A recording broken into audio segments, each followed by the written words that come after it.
Okay guys, here's my friend. Meet my friend. His name is Tiger. Hi Tiger. Is it hot here outside? Now? Is it hot? Hmm? So you're cooling down here because of the coldness inside?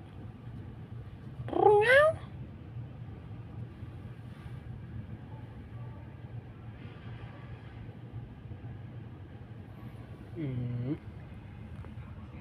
Hi Tiger.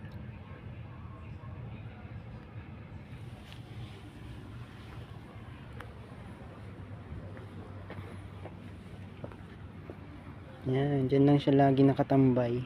Nagpapalamig. Sunumo siya ng pagkain sa basurahan.